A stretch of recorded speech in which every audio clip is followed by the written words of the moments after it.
Rahim. Today topic is control of water content. हम आज water content का control पढ़ेंगे। Osmo receptors, the hypothalamus and ADH ये topic का नेम है। इसमें हमने आज 1 बाय 1 पढ़ना है। ऑस्मो रिसेप्टर्स क्या होते हैं, ऑस्मो रेगुलेशन क्या चीज़ है, हाइपोथैलेमस के बारे में पढ़ेंगे। ये सब हम इसके अंदर कवर करेंगे। सबसे पहले कि वाटर कंटेंट को कौन कौन चीज़ें कंट्रोल करती हैं।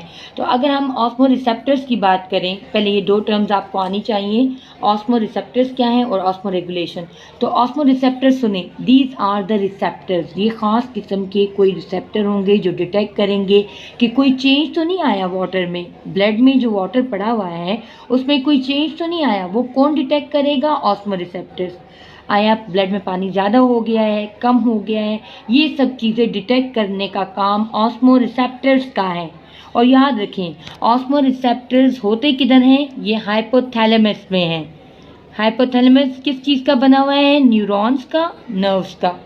न्यूरॉन्स का बना हुआ है और वही ऑस्मो रिसेप्टर्स हैं।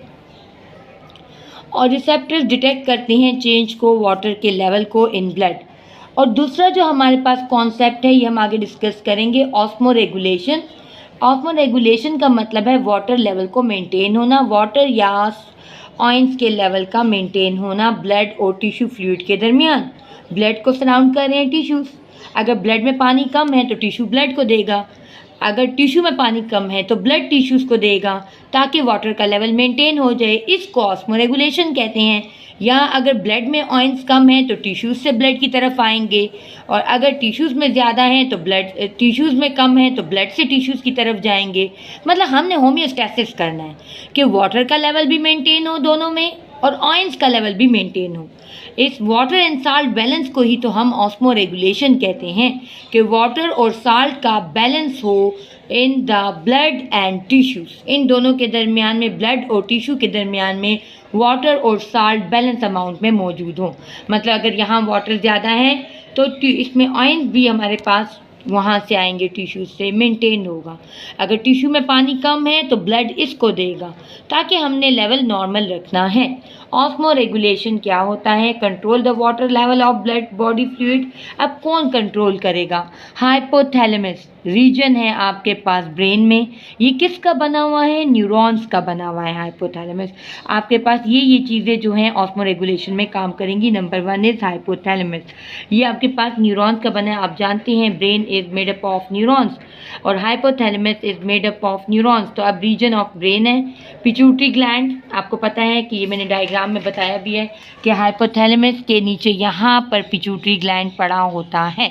हाइपोथैलेमस है सबसे पहले ब्रेन में, फिर हाइपोथैलेमस है, और हाइपोथैलेमस के जो न्यूरॉन्स हैं वो नीचे पिट्यूटरी ग्लैंड तक गए हुए हैं। ये जो यहाँ पर पिट्यूटरी ग्लैंड है, ये देख रहे हैं आप, it is the pituitary gland, यहाँ तक गए हुए हैं। पिट्यूटरी ग्लैंड हो गया और लास्ट है किडनी। ये तीनों चीज़ें ऑस्मो रेगुलेशन में काम करेंगी। वाटर पोटेंशियल जो है हमारे पास मॉनिटर्ड कौन कर रहे हैं? न्यूरॉन्स। अभी मैंने बताया आपको कि ये हाइपोथैलेमस में जो न्यूरॉन्स हैं, ये हाइपोथैलेमस न्यूरॉन्स का बना हुआ है, ये मॉनिटर कर रहे हैं वाटर को। मतलब ब्लड जब आता है ना आपके दिमाग से गुजरा, तो आपके हाइपोथैलेमस से जब ब्लड गुजर होगा तो ये फ़ौरन कैच कर लेगा, ओ ब्लड तुम्हारे पास तो पानी की कमी है। तो ये क्या करेगा? यहाँ पर वाटर पोटेंशियल को चेक करने वाला हाइपोथैलेमस है ब्रेन में। इसको, इन्हीं न्यूरॉन्स को हम ऑस्मो रिसेप्टर्स भी कहते हैं, क्योंकि ये डिटेक्ट करते हैं वाटर के लेवल को कि ब्लड में ज़्यादा है कि कम है। फिर ये क्या करेंगे? अपने सिग्नल भेजेंगे पिट्यूटरी को। पिट्यूटरी को कहेगा रेडी हो जाओ, मैंने डिटेक्ट किया है कि ब्लड में क्या है, ब्लड में पानी कम है। पिट्यूटरी कहेगा okay. Pituitary will release the hormone secretion ADH। अब पिट्यूटरी जब रिलीज करेगा ADH, तो ADH अमाइनो एसिड से बना हुआ एक हार्मोन है। ADH फ़ौरन आएगा और ब्लड में शामिल हो जाएगा। ब्लड ने सिग्नल दिया था कि मेरे पास पानी कम है, तो न्यूरॉन्स ने सिग्नल सेंड किया पिट्यूटरी को, और पिट्यूटरी ने सिग्नल के रिस्पॉन्स में हार्मोन रिलीज़ किया ADH ब्लड में जाएगा, ब्लड से होता हुआ कैपिलरीज में जाएगा। आप जानते हैं blood is made up of arteries, veins और कैपिलरीज। ब्लड वेसल्स किस पर मुश्तमिल है? आर्टरीज, वेन्स और कैपिलरीज में। तो ब्लड में आर्टरीज और वेन्स से होता हुआ कैपिलरीज में जाएगा।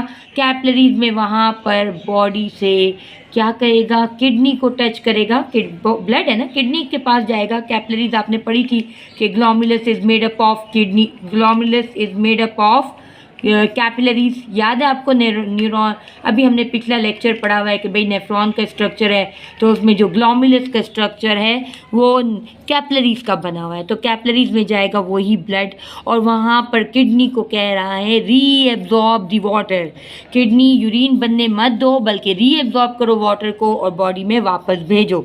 तो किडनी क्या करेगी, रीएब्जॉर्ब करेगी। क्यों करेगी? बिकॉज एडीएच ने सिग्नल दिया है, एंटी डायरेटिक हार्मोन ने सिग्नल दिया है कि मुझे पानी चाहिए ब्लड में। एज अ रिजल्ट ब्लड में पानी वापस जाएगा, और अब जो यूरिन डाइल्यूट होना चाहिए था कि मैं ज़्यादा पानी पीऊँ तो हमारे पास जो यूरिन पैदा होता है वो डाइल्यूट यूरिन होता है, लेकिन उसको हम डायलिसिस कहते हैं। लेकिन अब डाइल्यूट यूरिन नहीं पैदा होगा क्योंकि पानी कम हो गया है यूरिन में से, बॉडी में रीएब्जॉर्ब हो गया है। अब जो यूरिन होगा वो कंसनट्रेटेड यूरिन पैदा होगा।